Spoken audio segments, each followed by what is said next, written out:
A misericórdia de Deus pode nos fazer pensar que os nossos maus atos não terão consequências, mas um dia, tudo que nós plantamos por meio dos nossos atos vai ter uma colheita, vai ter uma semeadura.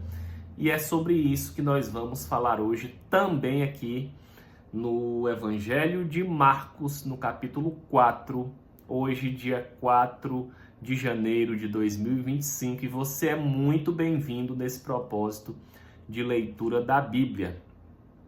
O capítulo 4, ele traz algumas parábolas de Jesus. E a primeira parábola, ela se chama Parábola do Semeador. Essa parábola, esse princípio da semeadura, foi talvez o primeiro que eu aprendi na minha caminhada cristã. Porque quando eu me converti aos caminhos do Senhor Jesus, eu ia trilhando o meu caminho e fiz uma conversão para outro caminho da minha vida, eu havia feito muita plantação ruim. E chegou o tempo em que eu comecei a colher o resultado do que eu mesmo havia plantado. E aí eu entendi que eu tinha que começar a plantar coisas boas para que a minha colheita melhorasse, para que acabasse aquele tempo de colheita ruim, pelo que eu mesmo tinha plantado, pelos meus atos. Então, na parábola do semeador, Marcos capítulo 4, versículo 1 diz assim: Voltou Jesus a ensinar à beira-mar. Lembra que a gente tinha falado que Jesus pediu aos seus discípulos que sempre tivessem um barquinho para que ele subisse nesse barco e do barco falasse à população que estava à beira-mar? Jesus fez isso porque multidões o seguiam e ele não tinha mais como falar, porque ninguém deixava mais ele falar, porque as pessoas literalmente se espremiam com Jesus, seguindo Jesus. Então ele disse, olha, eu quero um barquinho, E a gente falou sobre isso lá no capítulo passado. Ele estava ensinando. A Bíblia de ponta a ponta, fala do Jesus mestre que nos ensina, e aqui ele estava fazendo isso, sendo o mestre que ele é por natureza, esse Deus que é pai, que é professor e que nos ensina todos os dias como nós podemos nos tornar pessoas melhores. Mas a gente vai ver aqui que isso não depende somente dele, Porque aqui ele vai falar dessa semeadura.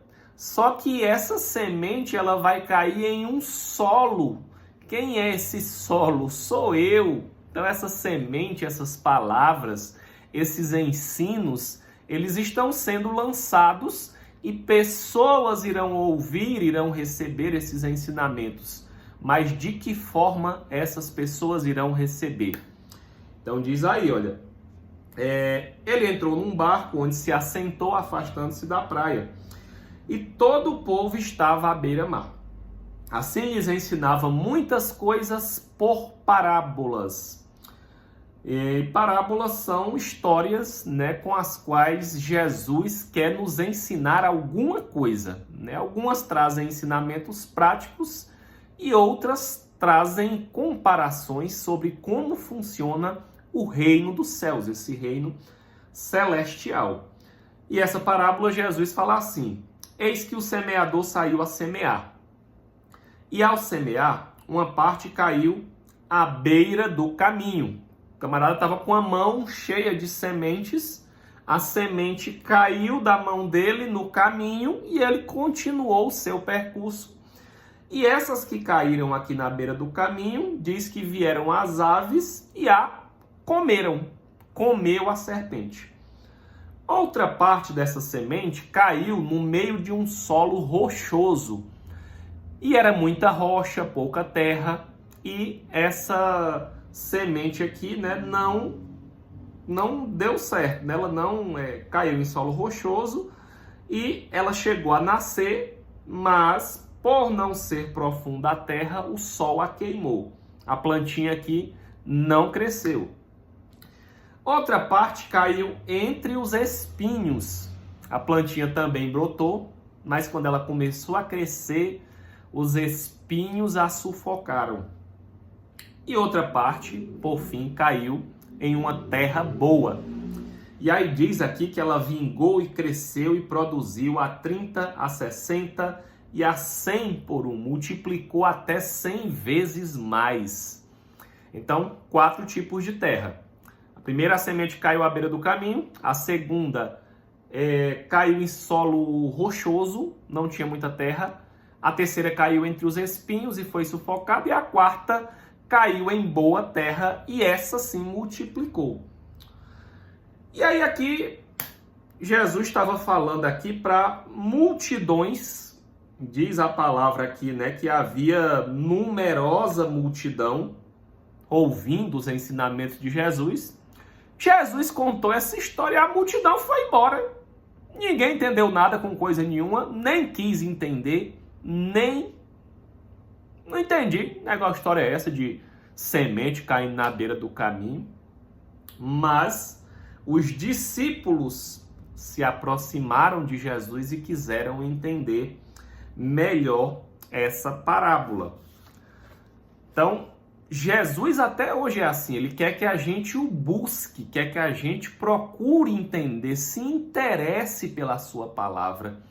A grande questão é que a maioria, né, das pessoas acaba não se interessando pela palavra, né? Eu passei a maior parte da minha vida sem me interessar pela palavra. Eu já ouvia falar de Jesus, ouvia de vez em quando alguma história dessa, mas eu não dava muita atenção, ou nem queria ouvir. Mas os discípulos se aproximaram e perguntaram: Senhor, como é mesmo essa história aí? Como é mesmo essa história dessa parábola? E aí Jesus explica, né, que no primeiro caso, ele começa dizendo aí o que é a semente, né?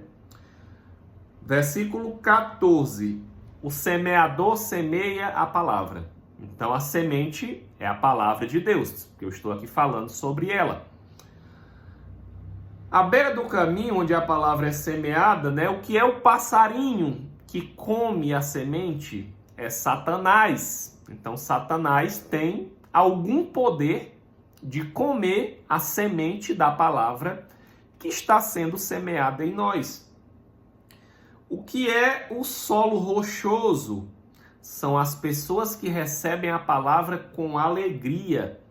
Elas até ouvem, elas até gostam de ouvir a palavra, mas elas não têm raízes firmadas e por isso logo essa palavra não frutifica, tem pouca duração. Os que são semeados no meio de espinhos, essa semente cai no meio de espinho. Diz aqui que são os que ouvem a palavra, porém, os cuidados do mundo, a fascinação da riqueza e a ambição sufocam a palavra. Né? Isso daqui é uma coisa que a gente vê muito nos dias de hoje. A gente vive numa correria muito louca para trabalhar, para ganhar dinheiro, gasta muito tempo em trânsito, em trabalhos e mais trabalhos. E às vezes, quando a gente vai buscar a Deus, a gente já está no fim do dia com a última energia para buscar a Deus, vai fazer uma oração e dorme e não conseguimos buscar a Deus. Por quê? Porque a fascinação pelas riquezas desse mundo estão consumindo as nossas energias. E a primícia que era para eu dar para Deus, a primeira hora do dia, eu estou na correria, já acordo pensando em milhões de coisas que eu tenho para fazer e essa fascinação, essa busca desenfreada acaba fazendo com que a palavra que é semeada no meu coração se torne infrutífera. Ela não cresce, eu não consigo fazer isso porque eu não consigo parar. A gente falou até da necessidade que nós temos do descanso, de parar um dia, né, para estar na presença de Deus, de ter um dia que o sábado ou o domingo, né, enfim, mas de ter esse tempo de descanso em Deus, né?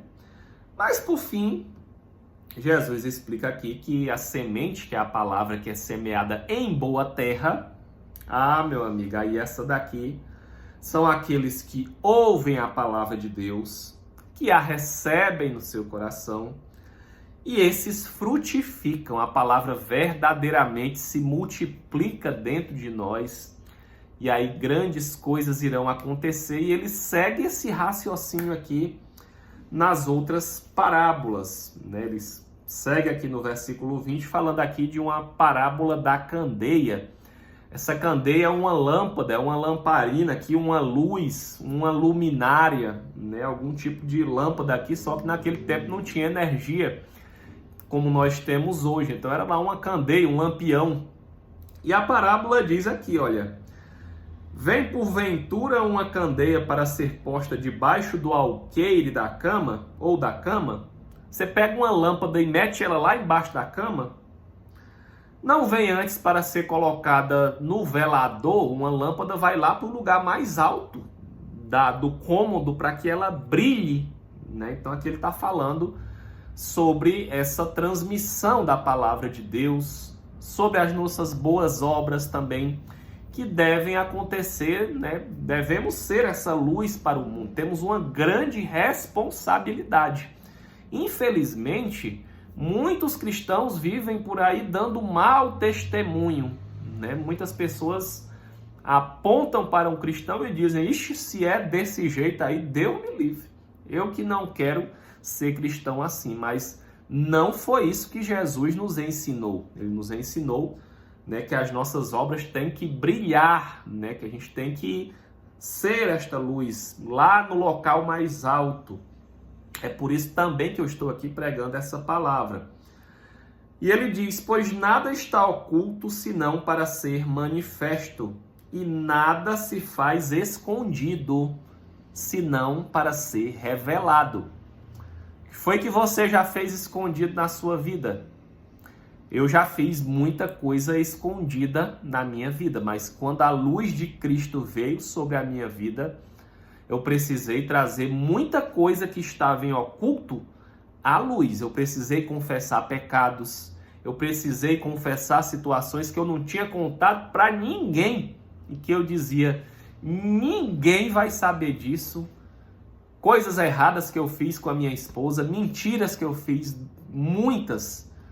E tudo que eu tinha feito aqui, como diz a palavra, né? Pois nada está em oculto, se você estiver em Deus, que não seja para ser manifesto. E nada se faz escondido, senão para ser revelado. Deus é um Deus de luz. E essa luz, quando ela começa a brilhar em nós, o resultado natural é que nós vamos começar a trazer aquilo que está no oculto, os nossos pecados escondidos, as nossas práticas, aquilo que a gente faz quando ninguém está vendo. A gente traz para Jesus para que Ele cure aquela dor que você teve na infância, na adolescência, aquele trauma que você não gosta nem de lembrar. Jesus diz: traz para mim que eu quero curar. Lá no teu profundo, lá no teu íntimo. Mas tu precisa confessar. Jesus nos trata, Jesus nos cura. Mas não é no oculto, não é escondendo, não é mentindo. É na luz de Deus que Ele vai nos tratando. Dia após dia. Até nós chegarmos o dia de habitar com Ele. Então ele diz no verso 24: atentai no que ouvi. Com a medida que tiveres medido, vos medirão também, e ainda se vos acrescentará. Né? Aqui fala sobre reciprocidade. Da forma como nós recebemos essa palavra no coração, Deus vai se manifestar em nossa vida. Se nós somos essa terra boa e recebemos com amor a palavra de Deus, ele diz aqui, né? Com a mesma medida que tiveres medido, vos medirão também. Ele também vai nos medir da mesma forma como eu recebo. Se eu recebo de bom grado a palavra, e ele diz: ainda se vos acrescentará. Ele vai nos dar mais, cada vez mais revelações, cada vez mais da presença do Espírito Santo, cada vez mais de Deus vai se revelar na minha vida e na sua vida, né, à medida que nós buscamos. E ele diz aqui: pois ao que tem se lhe dará, e ao que não tem, até o que tem lhe será tirado. Novamente, que terra estamos sendo ao receber a palavra de Deus? uma terra rochosa. No capítulo passado, Deus fala de pessoas com o coração endurecido, né? Às vezes a pessoa fala, olha, fulano tem um coração tão mole, tão bom, mas tem gente que tem o coração duro e diz assim, eu nasci assim, eu cresci assim, eu sou assim. Ei, meu irmão, isso daí que tu diz que tu é assim, Jesus morreu para te transformar, para tu matar essa tua natureza ruim, dura, esse coração duro, para que a presença de Deus entre e te transforme em uma pessoa melhor. Foi para isso que ele morreu, por mim e por você. Então, ao que tem da presença de Deus se lhe dará cada vez mais. Mas ao que não tem, até o que tem, Jesus diz que vai arrancar. Por que ele vai arrancar? Porque é o que não tem, né? Ele está distante da presença de Deus. E a distância de Deus, ela nos escraviza. Nós nos tornamos escravos do pecado. E o Salmo 42 diz que um abismo chama outro abismo. Um abismo chama outro abismo. Se eu estou distante de Deus, como eu estive, eu ia me aprofundando cada vez mais nos meus pecados, nas minhas práticas de pecado. E ia piorando na minha mentira, nas minhas drogas, na bebedeira, na farra, um monte de coisa. Fui me afundando cada vez mais, porque um abismo chamava outro abismo, como diz o Salmo 42. Se a gente for ler aqui também em Apocalipse 22, 11, também diz algo bem parecido. Olha, diz assim: continue o injusto fazendo injustiça, continue o imundo ainda sendo imundo. O justo continue na prática da justiça e o santo continue a santificar-se. Fala também aqui são dois caminhos, né? E Deus sempre deixa claro esses dois caminhos. Depois ele fala da parábola da semente, né? Aqui dizendo sobre o reino de Deus, que o reino de Deus é como um homem que lança uma semente à terra. É como se depois ele dorme, ele levanta, ele dorme, ele levanta, ele dorme, ele levanta, e a semente, ela cresce, não sabendo ele como. Há 6 anos atrás eu entreguei a minha vida a Jesus, eu me batizei nas águas, eu fui tocado pelo poder de Deus e por essa palavra, e eu comecei a caminhar com Jesus. E de lá para cá eu venho somente caminhando com ele, buscando ter uma vida em obediência, buscando em oração a Deus, a vontade de Deus, buscando discernir o que o Espírito Santo está me comunicando, buscando meditar na palavra dele todo dia. Nem todo dia eu consigo, infelizmente, mas estou tentando, estou buscando, e Deus tem crescido dentro de mim. Como? É como essa semente aqui, como uma semente que você planta. Você dorme, você acorda e essa semente vai crescendo, ela vai crescendo dentro de nós. E depois, ele compara aqui com uma espiga de milho, né? A terra por si mesmo frutifica, primeiro a erva, depois a espiga, depois o grão cheio na espiga. E quando ele está maduro, logo se mete a foice. E chega o tempo da ceifa, da colheita. Vai chegar um tempo que a nossa vida vai se acabar, a nossa vida aqui na terra, e nós teremos uma vida para a eternidade. Esse é o tempo da ceifa. E nessa ceifa, que frutos nós teremos para apresentar diante de Deus? Fica a pergunta. A outra parábola, que está aí do versículo 30 ao 32, segue essa mesma linha de raciocínio, dizendo que o reino de Deus se assemelha a um grão de mostarda, que é a menor das sementes, mas uma vez que ela é plantada e cai nessa terra boa, ela se torna a maior das árvores. Assim é o reino de Deus nas nossas vidas. Nós só precisamos ser essa terra boa que acolhe no nosso coração a palavra de Deus. E aí depois ele diz aqui, né, nos versos 33, que ele só falava por parábolas aos seus ouvintes, mas que ele explicava essas parábolas em particular aos seus discípulos. Então, meus irmãos, pelo amor de Deus, quando você ouvir alguma coisa, a Bíblia tem muitas parábolas, a Bíblia tem muitos textos intrigantes, muitos textos de difícil compreensão, mas quando nós chegamos diante desses textos, a vontade de Deus é que a gente se aplique sobre eles, buscando entendimento, buscando discernimento. Se você lê um texto da Bíblia e você não entendeu, leia de novo, leia 3 vezes, leia 10, leia, pesquise, procure entender, né? A gente tem tantas ferramentas de pesquisa. Pergunte a Deus, meu Deus, o que o Senhor quer falar comigo nessa palavra?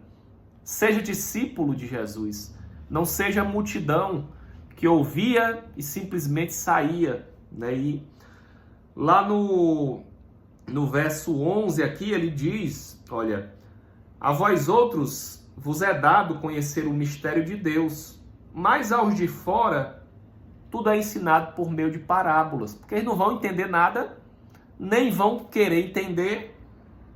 E Jesus aqui é muito duro nessas palavras. Ele diz que, olha, no verso 12, aí Marcos mesmo, 4:12, para que, vendo, não vejam. Isso aqui é uma cegueira espiritual. A pessoa não se interessa pela palavra de Deus e ela passa de frente da palavra, ela vê a palavra de Deus, mas ela não enxerga. Vendo, não vejam, não percebam. Ouvindo, ouçam e não entendam, para que não venham a se converter. Se nós não entendermos a profundidade da palavra de Deus, nós nunca vamos nos converter. Se nós não nos aproximamos de Deus, ele sempre vai estar muito distante para eu entender o que ele está querendo me comunicar. Então, e ele diz aqui, para que não venham a converter-se e haja perdão para eles.